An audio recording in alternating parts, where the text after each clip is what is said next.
Olá, você está no canal Um Conto por um Ponto.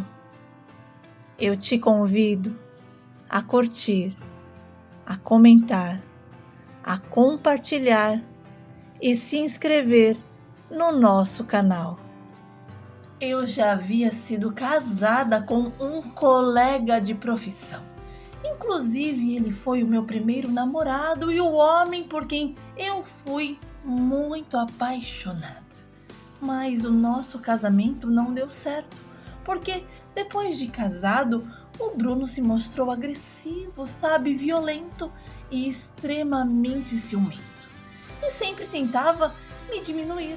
Olha, aquilo era inaceitável para mim, porque eu cresci em uma família onde as mulheres eram fortes. E ver o meu marido tentando me subjugar me deixou com apenas uma opção: sair antes que a situação saísse do controle.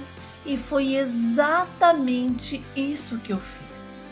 E mesmo contra a vontade dele, nos separamos. E essa separação, deixou marcas profundas, feridas abertas e muita gente precisou se envolver para que o Bruno me deixasse em paz. Olha, o negócio foi tão sério que eu passei por terapia, busquei ajuda em diversas religiões tentando encontrar a tão famosa paz de espírito. E diante disso, eu fiz uma promessa a mim mesma, que nunca mais me envolveria com ninguém. Olha, eu não estava disposta a me abrir novamente para o amor, porque na minha cabeça todos os homens eram iguais. Então, eu me fechei completamente para qualquer possibilidade de um novo relacionamento. Bom, a verdade é que no fundo acredito que todo mundo sonha em encontrar alguém especial e viver uma história feliz como nos contos de fadas. Mas por um bom tempo eu simplesmente deixei de acreditar nisso. Para mim, contos de fadas não existiam e eu desenvolvi um rancor tão grande que eu passei a rejeitar qualquer coisa que envolvesse o amor. Filmes românticos me irritavam. Declarações de amor, então, me soavam como falsas, e quando eu via alguém dizendo "eu te amo", dentro de mim eu pensava: mentira, não ama nada. E eu fiquei mal com o amor, como se ele fosse o meu pior inimigo. E assim eu segui a minha vida. Foquei no meu trabalho, voltei a morar com os meus pais e com o meu irmão Diego, que sempre foi um rapaz problemático, O fato de ter uma irmã policial parecia dar a ele a falsa sensação de que podia aprontar sem sofrer as consequências. E aquilo me angustiava ainda mais, porque o Diego era o xodó da minha mãe. Ela o teve em uma idade mais avançada e o amor que sentia por ele era algo fora do comum. Qualquer coisa que acontecia com meu irmão, pronto, lá vinha ela aflita, implorando a Deus para protegê-lo de todo o mal. E não bastando a preocupação dentro de casa, ela me ligava no trabalho, falava com os meus colegas e deixava todos nós alarmados. E eu pedia para ela para não agir daquela maneira e deixar o Diego crescer, porque nem sempre ele teria a gente por perto. Mas a minha mãe não via daquela forma. Ela me olhava, indignada, e dizia que eu era uma sem coração, uma irmã que protegia todo mundo na rua, mas deixava o próprio irmão à mercê do destino. E a preocupação dela, era constante, e eu sentia o peso daquilo todos os dias. Eu tentava conversar com o Diego, explicar que a vida não era como ele queria, que crescer significava ter responsabilidades. Mas ele, preso à sua fase rebelde, apenas me ignorava e mandava eu cuidar da minha própria vida. E ficava falando mal de mim para a mamãe. E os dois se uniam contra a minha pessoa. Olha, era incrível como o Diego conseguia manipular a minha mãe. E sabe de uma coisa? Esse meu irmão só deu uma tranquilizada quando a situação ficou realmente feia para ele. Porque o Diego e alguns amigos assaltaram um supermercado. E ele foi o único que acabou preso, porque a porta travou antes dele conseguir escapar. E por sorte, eu conhecia o dono do lugar. E por minha causa, ele decidiu não prestar queixa, já que ele não havia roubado nada. E pensando nisso, eu tive uma ideia. Eu conversei com os meus colegas de trabalho e deixei o meu irmão alguns dias na delegacia. Assim, refletindo sobre a vida. Então, e ele viu na pele como as coisas realmente funcionavam lá dentro. Gente, os meus colegas deram um susto nele e o trataram até sem preferência exatamente igual aos outros. E em casa, eu tive que segurar a barra, porque a minha mãe, sem entender bem o objetivo de tudo aquilo, dizia que se algo acontecesse com o Diego, ela nunca me perdoaria. E como eu já estava acostumada a ouvir aquilo, eu não dei muita atenção, sabe? E segui com o meu plano. E o Diego levou um choque de realidade tão grande que quando saiu de lá, finalmente tomou vergonha na cara. E aos poucos começou a ver a vida de uma forma diferente. Passou a me ouvir mais e também a ouvir o Robson, que era mais velho que nós dois. E apesar de morar longe, ele mantinha contato com a gente. E o Diego arrumou um emprego, terminou os estudos e finalmente não nos deu mais dor de cabeça. E a fase da rebeldia passou. E com isso veio um alívio enorme para todos nós. Bom, e eu voltei a pensar em mim, sabe? Mas voltei a pensar trabalhando. E um conhecido me chamou para fazer segurança no bar dele. E então nas minhas noites de folga eu ia para lá. Um lugar animado, onde a música sempre envolvia o ambiente de uma maneira especial. E foi ali que a minha história com o Javier começou. Olha, ele era um espanhol e cantava naquele barzinho. Tinha uma voz marcante, carregada de emoção. E aquele jeito carismático conquistava todo mundo. Isso eu digo porque eu via como as mocinhas ficavam falando sobre aquele espanhol de tirar o fôlego. O olhar sedutor dele, sabe? A forma como ele cantava. Enfim, eram tantos elogios que eu pensei. Pronto, esse aí pega todas. Eu nem entrava para ver o tal cantor, sabe? Mas parecia uma coisa. Era só ele abrir a porta lá dentro que eu ficava toda arrepiada do lado de fora e chegava a imaginar aquela voz falando no meu ouvido. E pedi muitas vezes para Deus tirar aquele pensamento da minha cabeça, sabe? Porque, poxa, se apaixonar por um cantor de barzinho era o último tipo de coisa que eu precisava. E por isso eu nem quis ver com os meus próprios olhos se ele era tudo aquilo que elas diziam. E lá fora eu estava, lá fora eu ficava. Mas por um acaso acabamos nos encontrando. Olha, ele estava saindo com as aparelhagens de som quando sem querer bateu a caixa amplificada na minha perna e parou na hora.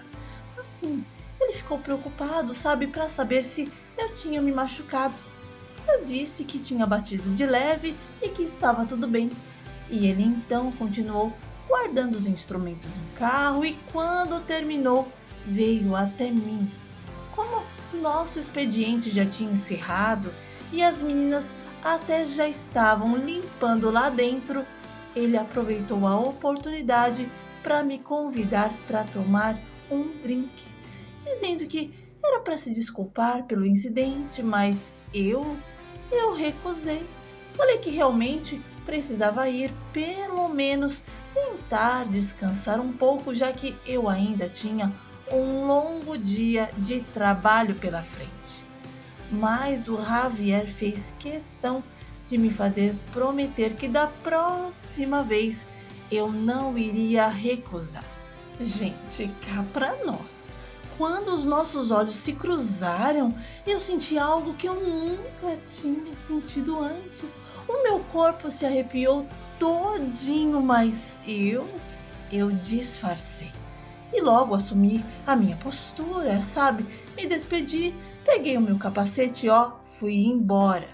Mas o Javier não saía da minha cabeça. E nos dias em que eu não fui para o barzinho, eu sonhei com ele. E nos meus sonhos tínhamos beijos apaixonados e ele cantava ao meu ouvido aquelas músicas espanholas.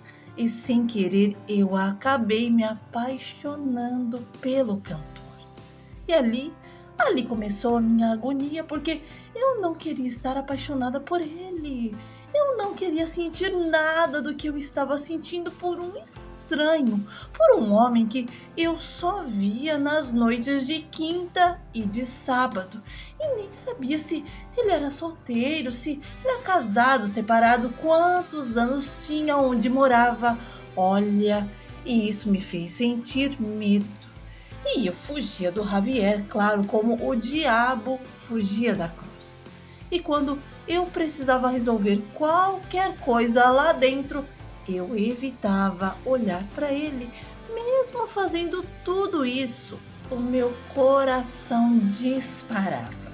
E o Javier começou a me paquerar, a mandar bilhetinhos e sempre dizia que ia dedicar uma música para mim, mas que ainda estava pensando em qual se encaixava melhor para nós dois. Olha, eu ignorava tudo aquilo, sabe? E pedia para as meninas dizerem a ele que eu não estava afim daquela gracinha. Mas o Javier resolveu me conquistar. E numa noite em que o bar já estava quase fechando, um rapaz apaixonado se levantou e foi até o Javier e pediu para que ele cantasse uma música oferecendo a moça que ele estava. E nós no bar paramos para assistir aquele momento romântico, sabe? Porque ninguém esperava por aquilo. Afinal, já estava na hora de ir embora. E o Javier, como se estivesse cantando para uma multidão, aproveitou a oportunidade e falou algumas palavras bonitas para o casal. E então disse que também estava apaixonado por uma mulher e que ela estava bem na frente dele. E então aquela música seria dedicada tanto a ela quanto a mim. E na hora eu não soube onde enfiar a cara, porque o pessoal do bar começou a olhar para mim, alguns dizendo que já sabiam, e eu na minha pose. E então o Javier começou a cantar uma música de Juan Luis Guerra. E aí, meu bem, aí eu vi a minha pose ir pro beleléu. E quando tudo terminou, o rapaz pegou a sua namorada e foram embora. E o Javier desceu daquele pequeno palco e veio falar comigo e disse que já não estava mais aguentando guardar aquele segredo só para ele. E me pediu em namoro assim, exatamente do jeito que eu estou falando.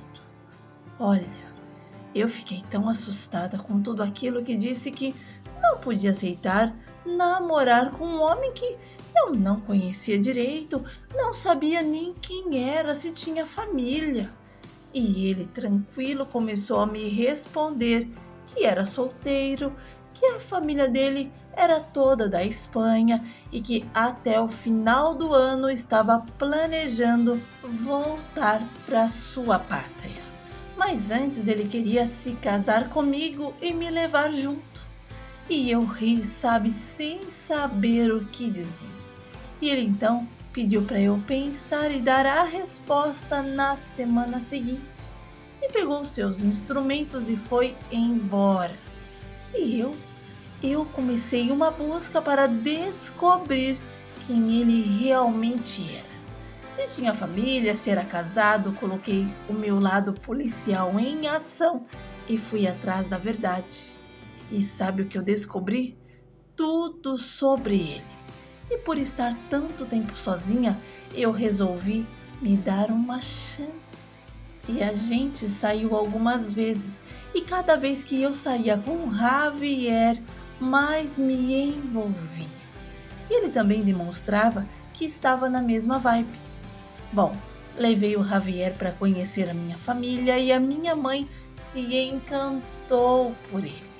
Ela ficava lá tentando aprender espanhol porque, depois de conhecer o meu namorado, ela colocou na cabeça que queria conhecer a Espanha e fazer uma viagem romântica com o meu pai. Olha, o romantismo do Javier acabou contagiando a minha mãe e os dois ficavam lá falando sobre coisas românticas.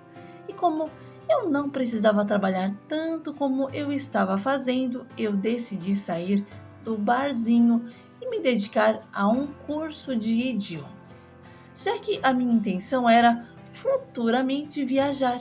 Olha, eu não pensei duas vezes em correr contra o tempo, porque eu sentia que quanto mais rápido eu aprendesse o idioma, mais rápido algo grandioso aconteceria.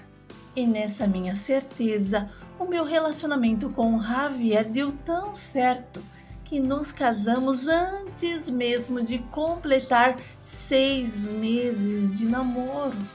Olha, foi algo surreal, intenso e completamente inesperado. As pessoas ficavam, de boca aberta com a minha nova forma de enxergar o amor.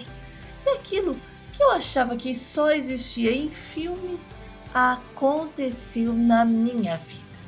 E até hoje eu vivo esse sonho ao lado do meu marido. Abandonei tudo o que me prendia aqui no Brasil e segui com o Javier para a Espanha. Saí do Brasil abençoada pelos meus pais e assim que pisei em terras estrangeiras, me senti em casa. Olha, a família do Javier era intensa, amorosa e me recebeu de braços abertos. Bom, o meu pai faleceu 1 ano depois da minha mudança. E a mamãe passou a me visitar sempre que podia na Espanha. Ela amava viajar de avião e, sabendo desse amor todo dela, eu resolvi chamá-la para ficar de vez comigo. Mas como o Diego ainda era a sua preocupação, ela preferiu continuar no Brasil. E um dia ela me ligou dizendo que estava internada com infecção na urina. E eu rapidamente viajei para ficar com ela internada no hospital. E a minha mãe contraiu uma bactéria no pulmão que a levou a óbito. Olha, e em apenas 2 meses a minha mãe se foi, deixando um vazio imenso em nossas vidas. O Robson, meu irmão mais velho, construiu um belo sobrado em cima da casa da mamãe para não deixar o Diego largado. Mas, como ele estava realmente mudado, logo ele conheceu uma moça e se casou com ela. E teve filho primeiro do que eu. Olha, mesmo longe, eu continuei perto dos meus irmãos. E até hoje mantemos contato. Com o Javier, eu tive a Pilar e o Alejandro. E estamos juntos há mais de 16 anos.